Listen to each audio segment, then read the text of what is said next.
All right, I'm back to answer more of your questions, and I have quite a few of them this week, which is good. So I am just going to dive in. Let's see. My first one. Saw a TWD YouTuber today discussing AMC switching up its scheduling. He indicated Daryl Dixon has moved to the fall to make way for a different show. Have you heard this? If true, it's disappointing. I have not heard this, at least not officially, but I think a lot of people are speculating about it, and it very well could be true. I talked about this just the other day, and I think I recorded that before this particular ask came in, so I'm sorry I didn't get to it with that when I talked about it that previous time. But actually, me and my fellow theorists were talking about how there's been almost zero promotion for Daryl Dixon Season 2, other than saying that the premiere will be at Tribeca. And, of course, we have this Daryl and Carol friendship campaign that they're doing. But even so, that's not a huge promo for the show. Usually right before it comes out, we're seeing promos everywhere. We are seeing the date it's going to happen. We're seeing stuff about AMC Plus. They're pushing people to buy AMC Plus so they can get it early. All over the fandom magazine sites like comicbook.com and fandomwire.com and all of those. We'll see it all over their social media, and it's been really quiet, which does unfortunately suggest that it may not actually be premiering for us to watch that soon, other than the premiere being at Tribeca. So I don't know this for sure, and I'm not going to say it for sure or try to confirm it until officially AMC confirms it. But given how quiet it's been, it's looking like it's going to be a little while yet before it comes on for us. I was really hoping for June 2, guys, believe me. But other than Tribeca, I mean, we would be seeing a lot more promotion if it was just a few weeks away. And they haven't even given us a date for when it's going to air or when it's going to be on AMC Plus. So I would say more than likely this is true, but we don't know what the date will be, and it hasn't been officially confirmed one way or the other. Anyone who's talking about it on YouTube or on social media is just speculating if they're not one of the official AMC Walking Dead or Skybound accounts. So that's about all I can really say about that. And like you, I am just waiting and hoping and trying to make it until the premiere of that. So hopefully it is soon. All right. Hey, I am a TD member since day one, but the fact that a lot of Team Delusional members are saying that if Beth and Daryl don't end up together, then there's no point in bringing her back really irritates me. I mean, yeah, it would be cool if they become canon, but saying that is a big disrespect to her character, and it's kind of misogynistic to think that without a man, this female character is useless. Beth is one of the most interesting characters. She's strong, she's badass, even without Daryl. So, I do agree with you that she is strong and badass all on her own, but I do understand where people are coming from with this. I don't think that they're meaning to be sexist about it at all. Like, I don't really think that when I see people saying this. It's just that they were set up as love interests, so it kind of feels like, if they don't pay that off, it's a setup in the story, and if they don't pay it off, then it's going to be very, very disappointing. And then in terms of saying what would be the point, I actually kind of do understand that, and it's not because, at least for me, it is not because I am in any way disparaging Beth or saying she's not a badass on her own or that I wouldn't love her to come back just for her. I really would. But at the same time, in terms of functionality in the story, you guys got to realize I'm a writer myself, and I teach writing, and one of the things that you really, or at least I really geek out about and go deep on, is the functionality of any given aspect of the story. So any given character arc, world building piece, anything like that. And, functionally, this is exactly why so many people who didn't like Beth, and, they were definitely trying to disparage her, would say she's just a babysitter. Because functionally, during, season 3, that really was all she was doing in the story. And, of course, it was mean-spirited, and, of course, I don't agree with that. But that is why they're saying that, because she didn't have any other particular function for a while in the story. But on the flip side, we could actually say that about Daryl. And Norman has said that a little bit about Daryl, not in a bad way, again, not in a disparaging way, but just saying, for several seasons in there, he didn't really do much except hang out in the background and grunt and do what Rick told him to do. So, Anyway, I think that's kind of more what they mean when they say this. And then there's the fact that, of course, we all want them to get together. Like, that's part of the reason we did fall in love with her. I mean, yeah, the fact that she did grow and become stronger is really, really compelling. And that makes her a really lovable character. But a lot of it had to do with her interaction with Daryl and the way they complemented and completed each other and the way she drew him out emotionally and all of that. So it would be a huge disappointment if they brought her back and they didn't get them together romantically. But to me, this is also, despite after saying all of that, it's really a moot point. I don't think that they would bring her back unless they were going to do the love interest thing. You know, it's just, they wouldn't. If that wasn't the plan and the whole thing wasn't the serious arc and the resurrection and the take her away for a while and then bring her back, then she really would have just been another character that is now deceased on the show. And we really have a lot of evidence for this, too. The fact that in Daryl Dixon season 1, they were talking a lot about him finally finding love and finally finding a mate and having a wife and possibly kids and seeing his head go down when people talked about how they had someone waiting for them and he didn't. And you know what I mean? Like, they wouldn't be putting all of that in the show unless he was about to find his actual soulmate relationship. And there's no way. I mean, it would just be completely nonsensical if Beth comes back and his soulmate is somebody else. Like, that would be ridiculous.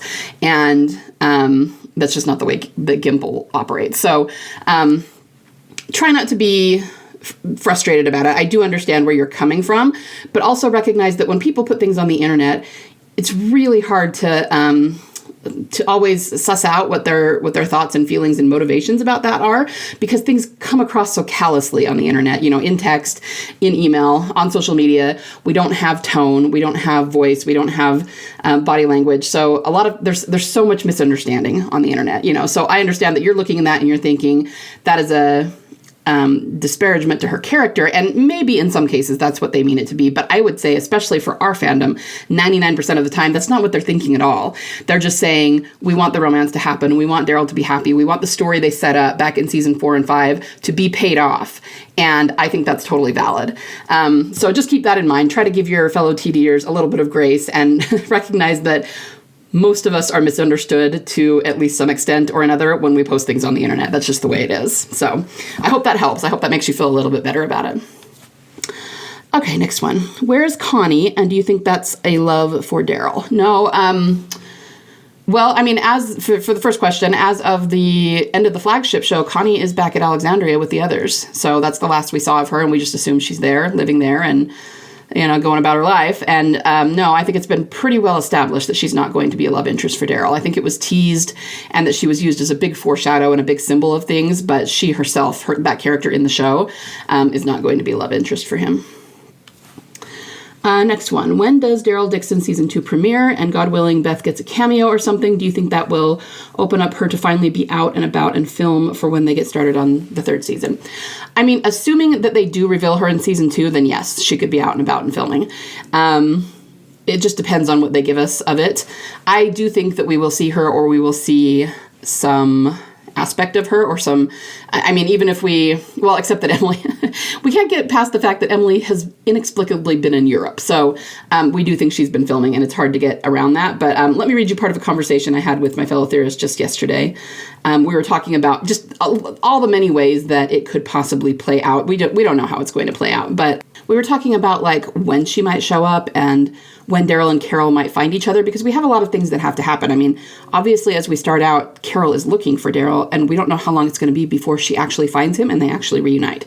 And Galadriel Jones was just suggesting that it would be interesting if in the Tribeca, in the first episode, the season premiere, right, if Daryl and Carol reunite in that first episode, then that really might fulfill the Daryl and Carol finding each other part, and maybe the rest of it could be about Beth. We just don't know.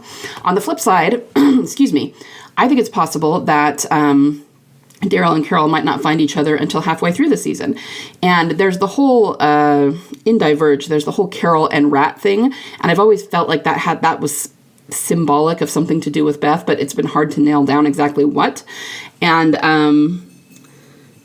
if it has anything to do with Beth, because we believe Diverge was very much a foreshadow of the Daryl Dixon spinoff in general, because he and Carol separated and then came back together at the end. So if that's the case, I mean, I even think that independent of Daryl, Carol could find some hint of Beth, either run into her or find some evidence that she's alive, and then she will be telling him about it. I mean, the point is we don't know, and it could happen any one of many ways. So then Galadriel Jones was saying, wouldn't it be interesting if we do find out that Beth is alive in the first episode at Tribeca, and then they would have all this space for promotion before the show, and they could actually put Beth in the trailer. But it just depends on how they do it. And so I said, personally, I don't think they'd put Beth in the trailer, although if they did reveal her in the first episode, then that would probably change my opinion of that.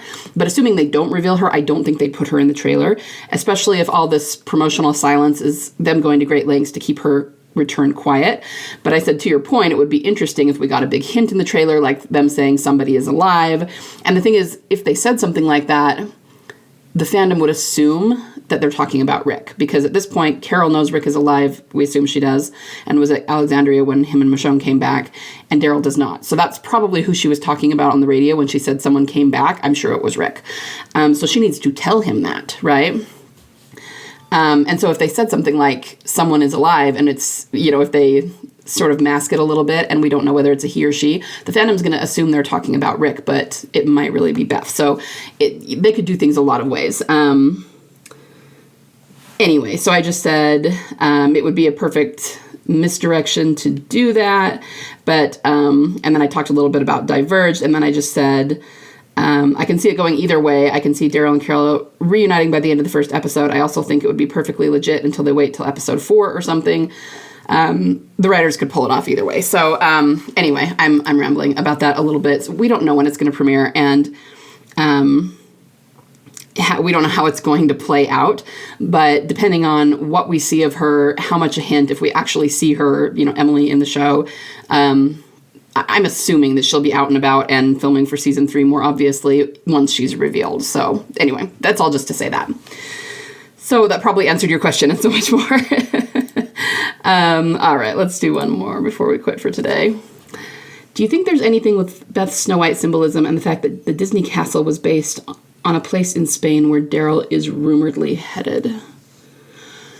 I'm not going to say no, but I just don't think we could quite jump to that conclusion yet. I mean, first of all, if he's only rumored to be headed there, we don't know that he's actually headed there. And it would be a matter of, I can totally see Gimple picking that castle, hoping to film there because of the symbolism. Maybe that's what you mean. And then if they could secure that location for filming, then yeah, I could see that being the case. But the Snow White symbolism kind of stands on its own no matter where they film. So that's all I would say. I don't think that back when they started doing the Snow White symbolism that they had any inkling that they would even be filming in Europe necessarily. So could they have picked a castle based on that symbolism? Yes, as long as you're looking at it that way and not that they did the Snow White symbolism based on a castle they might sometime in the future film at. Because that would be a little bit... that wouldn't be terribly logical, that's all. But it would be super interesting if the Gimple purposely did and was able to film at a castle that has a lot of Snow White symbolism. That would be super fun. So I hope we see that castle, but we'll just have to wait and see. I think we can do one more. When Beth sings Struggling Man and Tyrese's hallucination, I like to think it means different things to each of them. Tyrese struggles mentally, but wants it to be over, so he moves on to the afterlife. Beth, however, is the protagonist singing, so she's also the struggling man. She's struggling to stay alive, opposite of Tyrese. Yeah, I really like that, because we had 2 of them, and that's been talked about a lot, that they were sort of mirrors on the other side, on 2 sides of a hinge, and they were both supposedly died, but we believe she lived and he died. There was a lot of metas back when that happened that painted Daryl as the struggling man. And yeah, I mean, he wasn't even really in the episode. He was a little tiny bit at the end when we saw Tyrese's funeral, but you didn't really see his face, and he wasn't a big part of what was going on in that episode. But he was sort of the unseen struggling man, I think, in that episode. But I like that you've juxtaposed Beth and Tyrese, because they were clearly, their deaths were juxtaposed, and she was in his death hallucination. And of course, I've talked a million times about how 509 has so much foreshadowing for the CRM and ocean symbolism and wars to come and all of that, wolves, all kinds of things. So yeah, I totally think that you're right. And, maybe the point of having her sing about him moving on was that she didn't actually move on into the afterlife. So I really like that. I think that's a really insightful observation. Thanks for sending that in. All right, I'm going to stop there for today, but I will be back soon with more. Everyone have a fabulous day. Talk soon.